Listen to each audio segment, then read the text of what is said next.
Okay, so we've got the foot then. So a little bit of mobility on the foot. So like I was saying, this is your outside ankle bone, your lateral malleolus. This is your inside one, your medial malleolus. This bit at the back is your heel or your calcaneum. And then these bones at the front and the mid bones, and then obviously you've got your toes, your tarsals. And apparently it's one of these that Wayne Rooney keeps breaking and he can't play football, which is a real shame for him. But what I want to take from that, can you see how mobile the foot is? How many joints there are to keep mobile? Oftentimes people get arthritis. I know I'm getting arthritis in that joint of my toe, the very end part of my big toe, so I can manipulate it and ease it a little bit, but this will help. The other thing I want to note is, see how arched it is. Now sometimes people have flat foot and the ankle dips in, or they have arches that are too high and the ankle falls out, and this is going to get your ankle moving a little bit more mobile. Not as mobile as this, but who knows. So let's get going then. Again, with no music, it's not to do with copyright, it's just I prefer no music. So if you stand with your feet hip distance apart, think about your posture, think about tummy being pulled in, shoulders down. So we've got feet hip distance apart. Just start off by lifting your toes up and down. So if you're missing my head, Penny, you're not missing a great deal. So just, do you want to unmute yourself, Penny? I can speak to people. So we're just lifting toes up and down. If I was good with technology, no doubt I could give you an actual look from my toes up and down. That's it. Now this time, let's lift your toes up, open them, spread them, and then put them down again. So we're going to lift your toes, spread them open and down. So you're lifting your toes, spreading them open and down. One more. Lift your toes, spread them open and then down. So next one, lift one heel and then the other. So I'm just coming up and down, not really weight bearing. We're going to look at that in a second. So there's some balance work with this. So if you want to, you can hold on for something for balance. My balance is terrible, or it's not the best. Terrible is probably not the word to describe it, but my balance is not the best, mainly because I've had quite a few ankle injuries. Something called proprioception, my proprioception needs to be enhanced and worked. So that's just really knowing where you are in space. Now why is this important? Because when we get older, we lose this sense, and that mobile foot isn't mobile anymore, and from the toes up to the ankles and the shin gets very stiff. Okay, so all I want to do now is toes on the floor, and I'm going to go down and up. Now I'm really going to work through the whole of the foot. So I'm on the toes like a ballet dancer. I'm not weight bearing, just toes on, down onto the toes, ball of the foot, down through the arch and on the heel. Now sometimes when we lift the toes up here, it's hard to do. I'm quite bendy, so what I'm trying not to do as well is push the leg back. Keep everything where it is. Now this is not energetic at all, it's certainly not an energetic class, but we're just mobilising through the feet. One more. Think about your standing posture, tummy pulled in, shoulders down, and then let's change the other foot. So again, toes on, roll down through your toes, ball of your foot onto the heel, toes lift. Both feet might be different, that's fine, they might be different. We're standing with the hip pulled in, your thigh muscles pulled in, your bum cheek pulled in, and you're working all the way through your foot. Now when do we do these? Anytime really. There's never anything lost with foot mobility. Never, ever, ever. Okay, so this time you might want to do some balancing. If you have a chair, hold on. I'm going to stand tall on the left leg, pull the tummy in, hover the right foot, hold on off balance, and then I'm just going to circle the ankle. If you need to sit for balance, you sit. If not, try and stand as tall as you can. So I'm watching this ankle circling, but I want you to feel that working. So we're not doing this, no hips. Keep everything square and level. Change direction, same leg. Change direction, same leg. So circling round. and then release. Now let's go to the other side. So hand on something if you like, lift your leg up and hold. This side stays strong, this ankle gently turning. Ooh. Pilates has a saying, and it's in the studio, what you don't like you do twice. And often if there's a move that you don't particularly like, not can't do, because there's lots of moves we can't do, but don't particularly like, changing direction, we should do them twice. Which is interesting really, because in a rehab setting, if one side is weaker, we always do what we call work to the weaker side. So if my right leg is very strong and my left leg isn't, we would always work to the left side to get that stronger. So you might do more repetitions on your left than your right to even them up. So he's right in what he says really.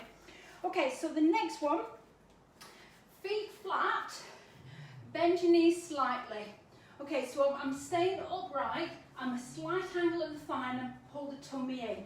Keep those knees bent, bend, yeah, so lift your heel one side and then the other. Now again, hold on for balance if you like. Hold on for balance. Because we're shortening the calf muscles, you might be able to get your calves a little bit higher. Might be able to. Don't worry if it's not. Keep going, changing position. Now think of the quality of this movement. I have a tendency to go over on the toes. Don't do that. Keep the knees forwards. Pressure on the big toe and the little toe. Lift, so I'm pressing through. Lift and lower. Lift and lower. Lift and lower. Two more. And then one more. And then just slowly lift. Legs this time a little bit wider, but going back into that bent position. Now I've got the tummy pulled in, I've got the knees turned out, and I'm squeezing the bottom. So don't let that position go. All I want to do is just lunge side to side. Now everything we have, when it's in contact with the floor, alters the rest of the body upwards. So some schools of Pilates always do feet, always do feet. If you don't do feet, you've not done Pilates. But we can have opportunities, if we don't do them in class, to do them at home. So now looking at more weight-bearing mobility movements rather than the ankle circle, we're pushing off. Now specifically with this, what I want you to do, on my leg that's bent, I'm going to push into the floor to lift me, then I'm going to lower down. I'm going to push, and then I'm going to lower down. So I'm not just shifting the weight side to side, I'm putting some power into those movements. One side and then the other. So that's your option. You can go further down if you like. Now my legs are quite bendy, so I'm going to go further down. Hitch my pants up, and I'm going lower down. If you don't want to, you don't have to. Now from the foot movement, we've now gone up through the knees. We're now working the inner and outer thigh. How many of us have been sitting either at a desk or just sitting in the garden, and we don't really use the inner and outer thighs as such? Let's have a go with these. Now just go as far as you feel comfortable. And then just relax. So, come back up, walk your feet in. So again, we're back to your feet. Now see how this feels. Let me show you first. Toes on the floor like we've done before, but this time I'm going to curl the toes under, and I'm going to open, gently open through the front of the ankle, and then release. And then toes down, gently open and relax. Gently open and relax. Now, rule of thumb with this one, let's see if I can see my face. Rule of thumb with this one is I don't mind you working hard and having a go, but nothing should hurt. So I'm just lowering down. Now there are advanced versions of these. I'm not going to show you because I don't want you to do them. I want you to stay with this one. Whoops. One side and then the other. Obviously we can't do both together. Don't do it here. We don't do both together. And then one more on the side. And then just relax. So this time what I want you to do is come down onto the floor.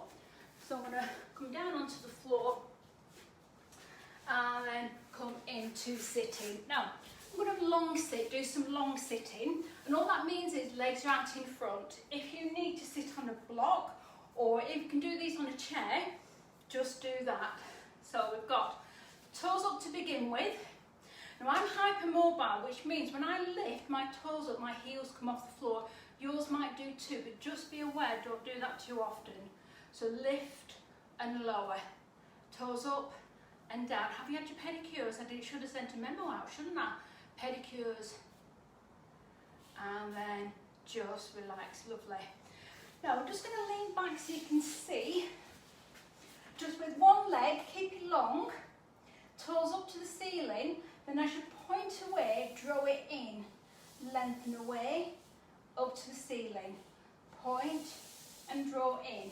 So I'm in and out with that leg, touching the floor, push.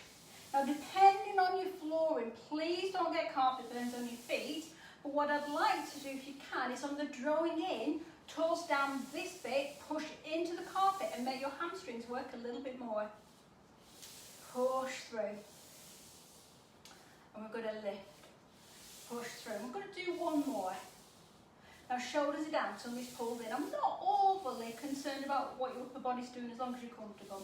Because I don't want to make these too teachy, because I'd like to do them out of here. So I'd like rather you remember the feet.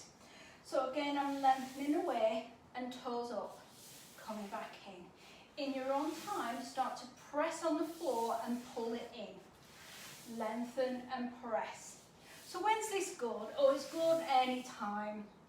If you've been out walking, if you're going walking, a lot of foot mobility exercises will help with positioning, make your feet more relaxed, to be able to get better grip in your feet, less tension as well, but also just make them that more mobile. And if you were, unfortunately, to stumble or fall, something called a righting response will be easily invoked.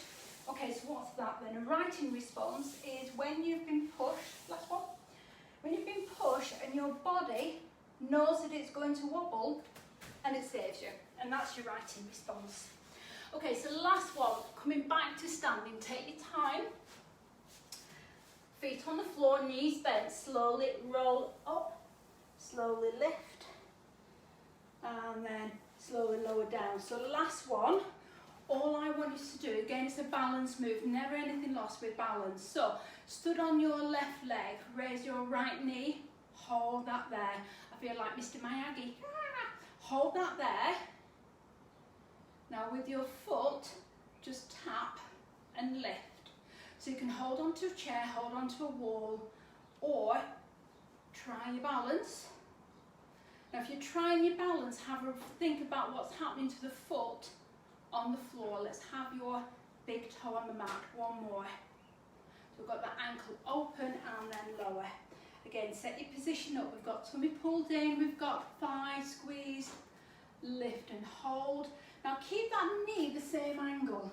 Keep that knee the same angle. Tapping down and lift. So yes, it's a hip movement. So we've done the whole leg now. We've done from toe to hip. We've done inner and outer hip. We're doing front and back.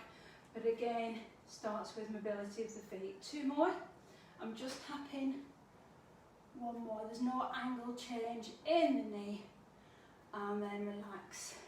Now the last one, I'm not sure how well you can see this. I don't want to come in too close. Can you see that? I think that's okay for Zoom, okay for Facebook.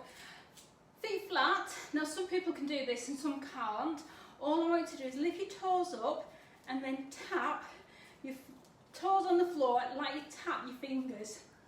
So my hands are showing what I'd like your toes to do. Apparently it's a difficult thing to do. I've always been able to do it, but I think that's because I'm a bit bendy.